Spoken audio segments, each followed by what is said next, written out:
Live from the world headquarters of RT America in our nation's capital, this is the news with Rick Sanchez. Hi, everybody. I'm Rick Sanchez, and I do want to welcome our viewers from all over the world, including those of you who are watching us on your phones using the mobile app Portable TV. In case you have not noticed, and you probably have noticed, quotations here, the war on terror is finally ending. Of course, bureaucrats at the Pentagon, along with defense contractors and weapons manufacturers, would likely prefer that that does not happen. But even they are starting to realize that it's getting harder and harder to convince their partners in the corporate media to do stories on the necessity of a war with Iraq, the necessity of a war with Syria, a war in Afghanistan, a war in Yemen. Yeah, even the CNNs of the world aren't biting these days. So what do they need? What do those institutions need?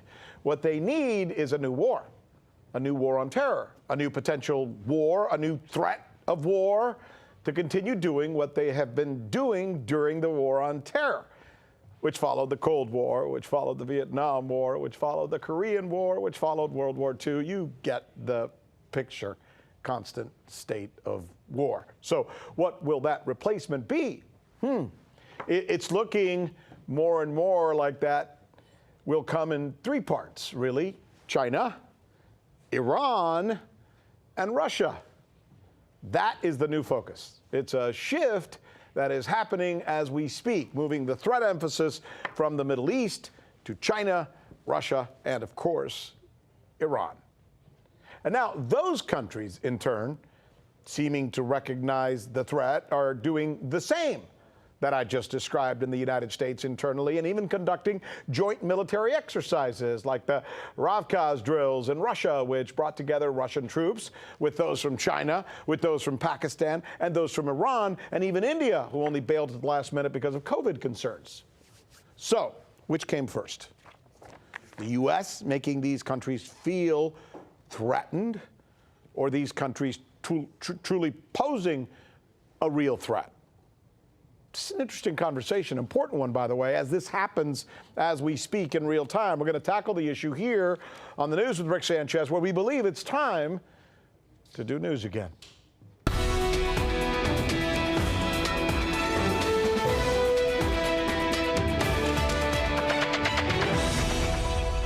Here is the list of the questions we think you'll be asking tomorrow after watching our newscast today. Is the Pentagon creating necessary enemies? And why? What are America's woes on her first presidential debate night? A lake with real water found on Mars? Really?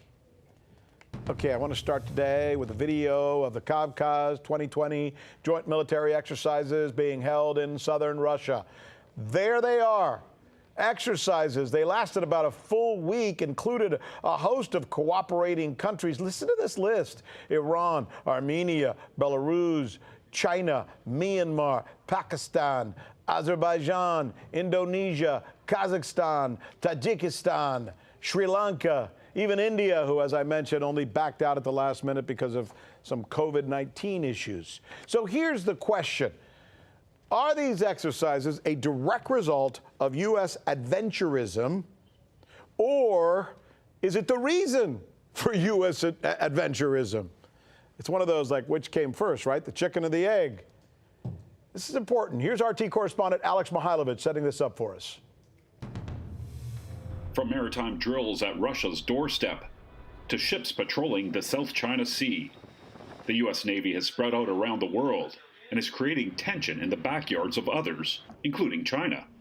Here's U.S. Defense Secretary Mark Esper. Not only is this region important because it is a hub of global trade and commerce, it is also the epicenter of great power competition with China.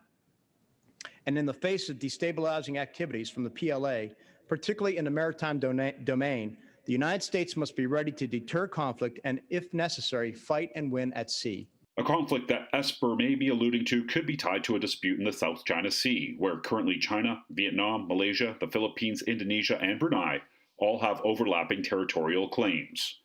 While the countries involved have managed to move forward with the disagreement peacefully, the U.S. has stirred the pot in the region both through rhetoric and military patrols under the guise of freedom of navigation. Thousands of miles away, the U.S. is also pushing buttons in the Black Sea in Russia's neck of the woods. In July, Russia intercepted an American reconnaissance flight over the Black Sea, and the U.S. held military drills in the same area over the summer. And then, of course, there's Iran. Just last week, a U.S. aircraft carrier and several other warships passed along Iran's coast through the Strait of Hormuz, in what the U.S. Navy describes as a scheduled maneuver. From the global economy to troubled waters, it is clear that China, Russia, and Iran are all being targeted by the U.S. However, that doesn't mean those countries aren't preparing to counter any attacks. This week, Russia concluded joint military drills in the Black and Caspian Seas, which included troops from Iran and China, as well as Armenia, Belarus, Myanmar, and Pakistan. Approximately 80,000 personnel participated in the drills, known as Kavkaz 2020. With common defense goals and the U.S. presence in their backyards, these joint exercises have become a staple for many of the nations involved. Chinese Army units regularly join us in our military drills and war games. As for other, more distant countries, I don't believe that distance matters that much nowadays, given all the transportation options and ways to deploy troops over long-haul routes. While many may deem U.S. naval behavior as threatening, it seems that America will not be backing down anytime soon. According to the U.S. Defense Secretary, he plans to expand the U.S. Navy's military might by adding both manned and unmanned surface and submarine craft to the naval fleet, while further exploring the use of artificial intelligence in warfare. For RT, I'm Alex Mihailovich. And for more on this, we're joined now by John Sitilides, who's a geopolitical strategist at Trilogy Advisors, and Mohammad Marandi, who is a professor at the University of Tehran. My thanks to both of you, gentlemen. Professor, I think I would like to start with you. Iran, by joining in these military exercises, is giving the United States, an excuse to be adventurous. They're the cause for America's adventurism, no?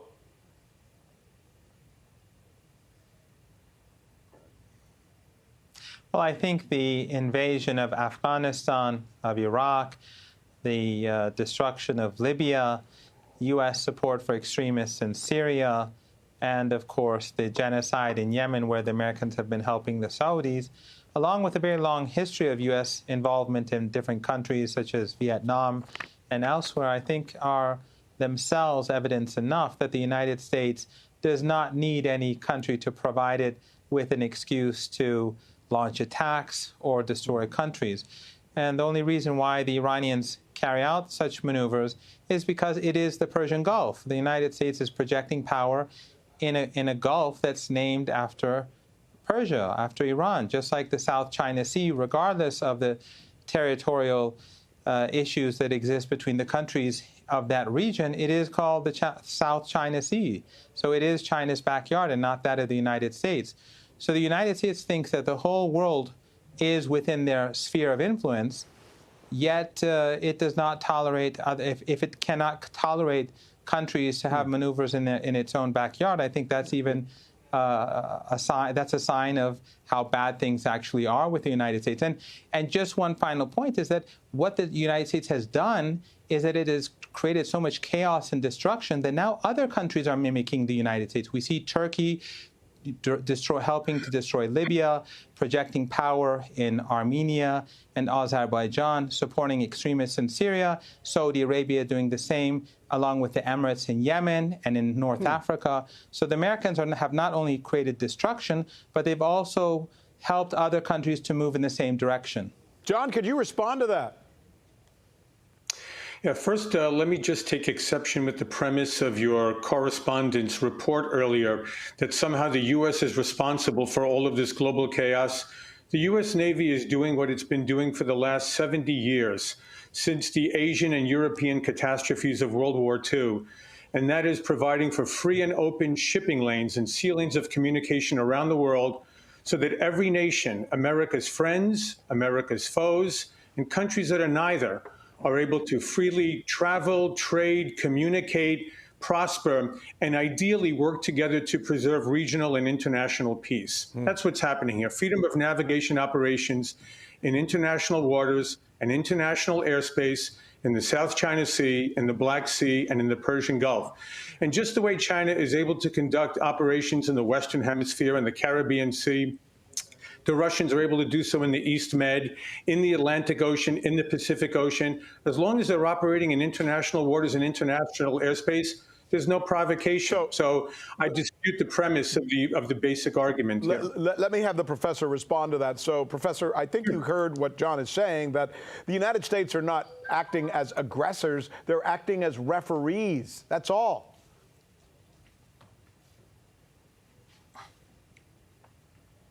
Well, I'd have to disagree with John, because just recently, I think you recall that an Iranian airliner flying over Syria was harassed by an American jet, and it faced a very dangerous situation. The footage from inside the aircraft, where people were screaming in fear, was evidence enough of what had happened. And the United States has stopped or has encouraged other countries to block Iranian shipping, all illegal according to international law. The United States has helped the Saudis blockade Yemen, the Saudis who've been carrying out genocide in Yemen. So and also imposing sanctions on Venezuela, on confiscating ships that they said were taking fuel to Venezuela, fuel to the people of Venezuela. So, Syria, Venezuela. So the United States is a referee, but it's one of those, it's a very corrupt referee that you sometimes see in some of these matches where the things are fixed beforehand. Go ahead, John. Respond to the fact that the United States is not being a fair arbiter in these disputes, that they have a dog in the fight. It's a very interesting perspective coming from Iran, given that Iran remains the world's leading state sponsor of international terrorism. It is engaged in an absolutely ruthless campaign of destabilization of countries in the Middle East, in Syria, in Iraq, in Bahrain, in Yemen, in Lebanon, supporting Hezbollah, in the Gaza Strip, supporting Hamas, and looking to extort and to threaten countries in Europe and in Asia once it's able to further develop its ballistic missiles program and to be able potentially to place nuclear warheads on those missiles. So there's a profound debate here about which country is acting in a rogue status, and I think there's an international consensus that it's Iran. Two very smart men discussing a very important issue here. Good debate, gentlemen. My thanks to both of you for sharing your perspectives. We're really glad that we had you on. Thank you again. 2 years ago, scientists thought they had spotted what they believed to be large saltwater lakes under the surface of Mars. Now, researchers have not only confirmed the finding, but they've found even more lakes. RT correspondent John Huddy has more on this story for us. It's an exciting discovery reported in the online journal Nature Astronomy. The title, Multiple Subglacial Water Bodies Below the South Pole of Mars Unveiled by New Marsis Data. Translation, there could absolutely be water on Mars. Researchers say they have found several liquid bodies of water under Mars's South Pole, proving previous research and studies there could be a large lake buried beneath the Martian surface. Think of it like subglacial lakes beneath Antarctica or the Greenland ice sheets here on Earth. But here's the kicker. The findings could be a key component in the search for alien life on the planet. Not necessarily little green men, but bacterial microbes or something akin to that. Researchers believe that there's a patchwork of buried reservoirs of liquid, a large reservoir about 15 miles across, surrounded by smaller patches up to 6 miles across. They can't tell how deep they are, only that they're about a mile below the surface. Much more research needs to be done, and some scientists remain unconvinced that what has been seen is indeed liquid water. But the latest study adds more weight to a 2018 finding from radar maps of Mars's crust created by the Mars Express robot orbiter. And the Mars discovery comes just a few weeks after scientists reported potential signs of life in the clouds of Venus. If there really are buried bodies of liquid water on Mars, it may be a prime spot for life, perhaps even a sign of a world teeming with life once upon a time, billions of years ago. For the News with Rick Sanchez, John Huddy. And while we argue about things on Earth, we find new life possibly in places like Mars. What a day. This is the News with Rick Sanchez. You're watching our special coverage. When we come back, an exclusive interview with former UFC champion Mike Mir. My colleague Steve Christacco joins me to take you through this. I'm sorry, Frank, not Mike. Sorry about that, Frank.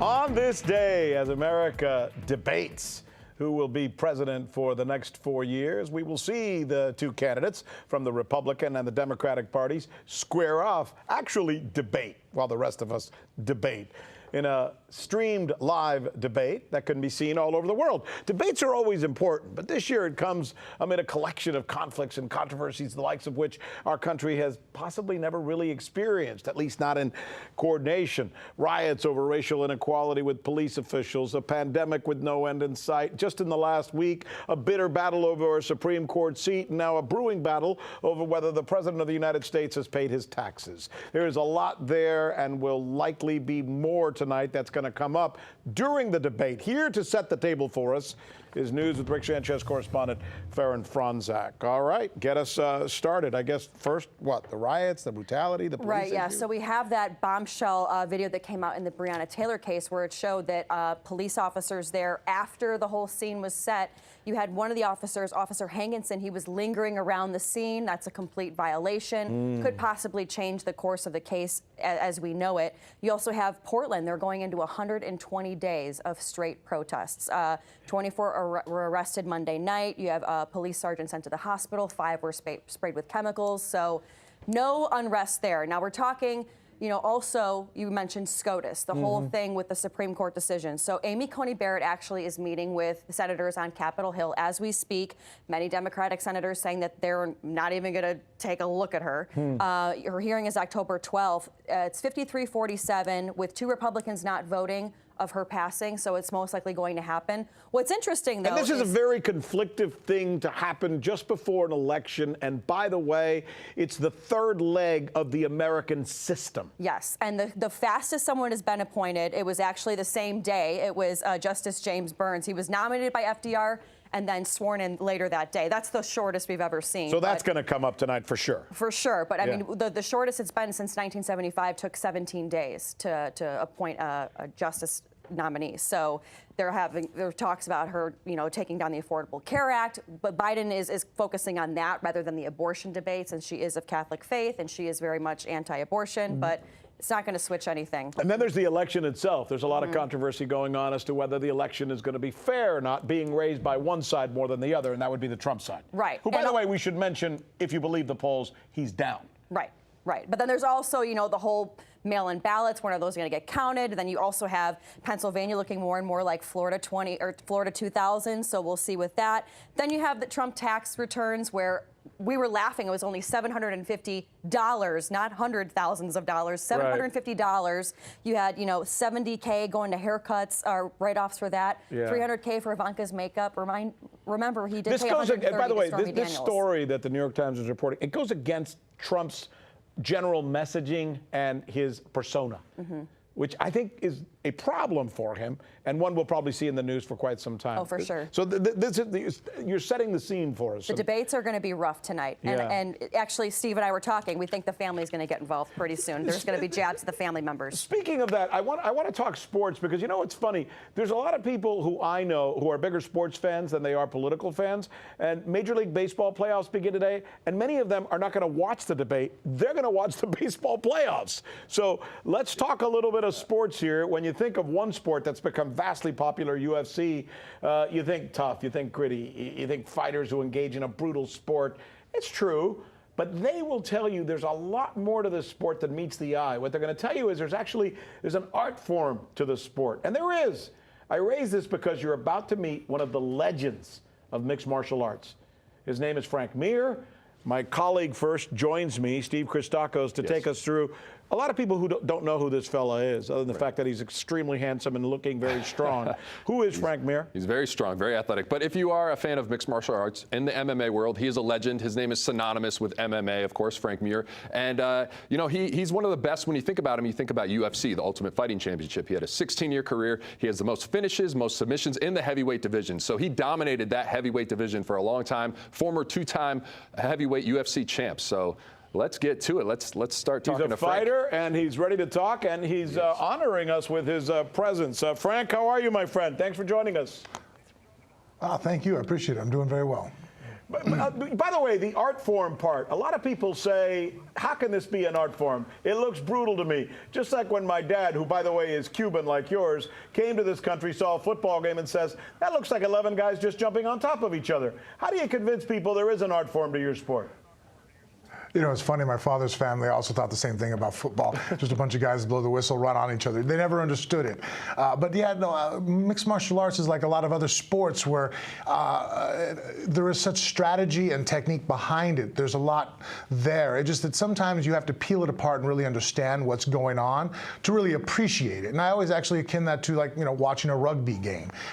Football game. If you don't understand the sport and you're watching it, you just think it's a bunch of guys brutally going after it. Once you start to learn it and break it down and understand what's actually occurring between the participants, and you can really appreciate the science behind it. Yeah, Frank, and speaking of your father, of course, he got you into wrestling, I know, at a young age to avoid being submitted and to also learn how to submit people. And you have a lot of submissions. You have the fastest in the heavyweight division, I believe, or the second fastest submission at 45 seconds.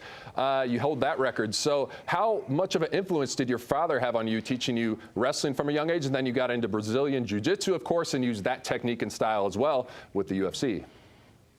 Yeah, my father actually, when he came over from Cuba, you know, martial arts, you know, boxing and wrestling and judo are very big there. So he brought that influence over to me, opened up a gym. And so I was just a little brat running around annoying everybody that was paying to be there. But and eventually I picked up on it and realized it was a very good way of life because those endeavors pushed me. I think too many people nowadays, they don't live a hard enough life because, look, we've won. Society is very successful. Most people, you know, live a very good, easy life. But the problem is that makes weak people. So that's why I use, even with my children I have a good life. Their life is easy.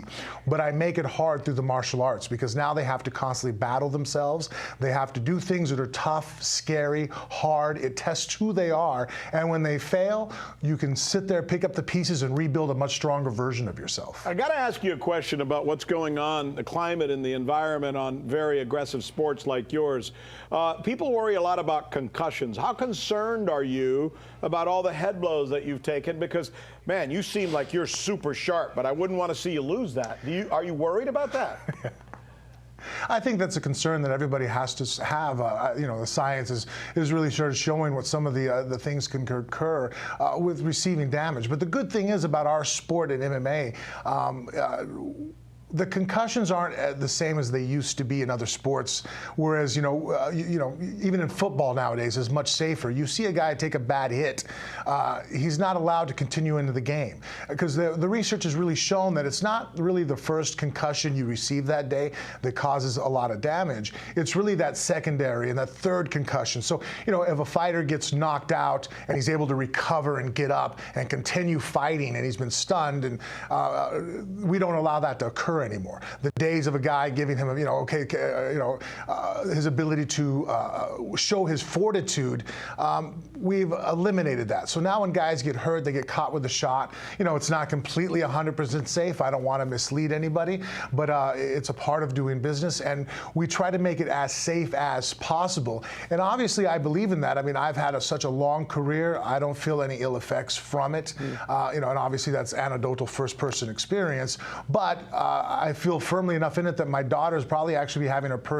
first pro fight here coming up in October 19th. So that being said, I mean, if I was that worried about it, I probably would have my children doing it. Yeah, and Frank, I know you're not quite done yet with your 20-plus year career in MMA, but recently you've been in Bellator after the UFC and then bare knuckle championship boxing. I hear some rumors that you might be joining them soon. Is there any decision on that? Yeah, basically the contract's already there. Just a couple little things going back and forth with management as far as finalizing it to make it 100% official, but it's 99% there. I'm very much interested in it. I think, bare knuckle boxing, because of the nature of the sport, it's not pure boxing, it's not pure MMA, because of the ability to box and grab and clinch all together. In itself, it's very similar to maybe dirty boxing and MMA.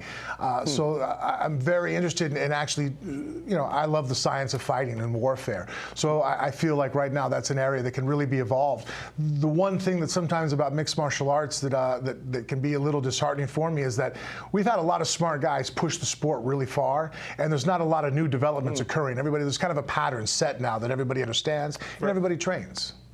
Frank Mir, boy, I'll tell you what, great presentation. What a delight to be able to talk to you. Thanks for taking time to take us through your story, and hopefully we'll be able to see you again. Awesome, I appreciate it. Thank you. All right, thanks to Frank, and thanks to you, Steve, for joining us for this interview. Good stuff. We'll see you again when it's time to do News Again.